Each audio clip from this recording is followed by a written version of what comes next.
Hello मेरे प्यारे दोस्तों, आइए सुनते हैं महाभारत की कहानी चक्रव्यूह में अभिमन्यु का वध।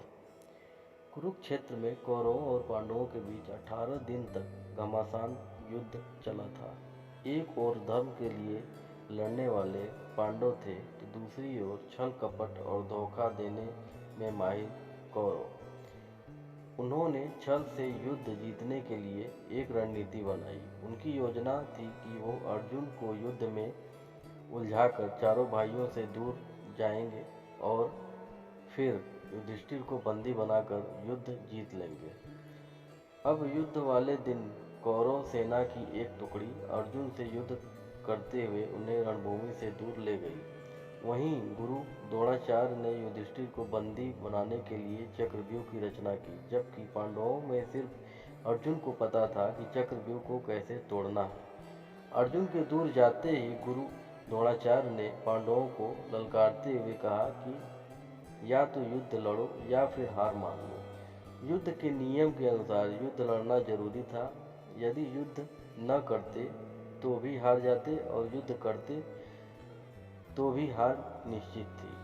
अब धर्मराज युधिष्ठिर को कुछ सूझ नहीं रहा था कि क्या करें और क्या न करें। उसी समय धर्मराज युधिष्ठिर के सामने एक युवक खड़ा हुआ और कहा, काका श्री, मुझे चक्रव्यूह को तोड़ने और युद्ध करने का आशीर्वाद दीजिए। यह युवक कोई और नहीं बल्कि अर्जुन का पुत्र अभिमन्यु था। अभिमन्यु अभी मात्र 16 वर्ष का ही था, लेकिन सभी जानते थे कि वह युद्ध कौशल में अपने पिता के जैसा ही निपुण है। युधिष्ठिर ने अभिमन्यु को मना किया, लेकिन अभिमन्यु नहीं माना और उसने कहा, मुझे चक्रव्यूह तोड़ना आता है। जब मैं अपनी माँ के गर्भ में था तो पिता ने माँ को चक्रव्यूह तोड़ने का तरीका बताया था। बस तभी मैंने इसे सीख लिया था। मैं आगे रहूँगा और आप सब मेरे पीछे आइए। हार मानकर युधिष्ठिर ने अभिमन्यु की बात मान ली और सभी युद्ध के लिए तैयार हो गए। सबसे आगे अभिमन्यु था और बाकी सब उसके पीछे। अभिमन्यु को रण क्षेत्र में देखकर कौरव मजाक उड़ाने लगे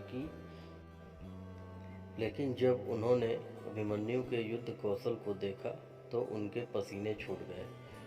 आगे बढ़ते हुए अभिमन्यु ने दुर्योधन के पुत्र लक्ष्मण को मार गिराया और चक्रव्यूह में प्रवेश कर गया।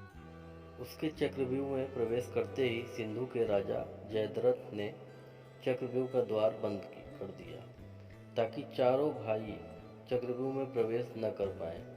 अभिमन्यु आगे बढ़ता जा रहा था।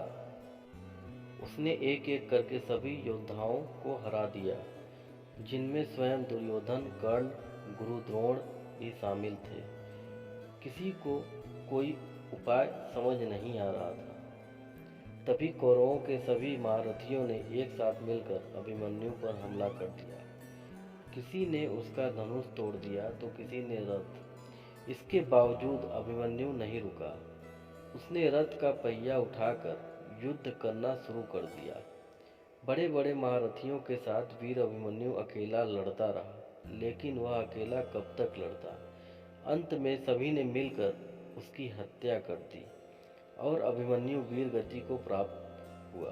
अभिमन्यु की मृत्यु के बाद अर्जुन ने प्रतिज्ञा ली कि वह अगले दिन युद्ध में जयद्रथ का वध कर देगा। आज सूरवीर अभिमन्यु का नाम कर्ण और अर्जुन से भी पहले सम्मान के साथ लिया जाता है। दोस्तों, अगर ये वीडियो आपको ये कहानी अच्छी लगी हो तो प्लीज़ हमारे चैनल को सब्सक्राइब करें।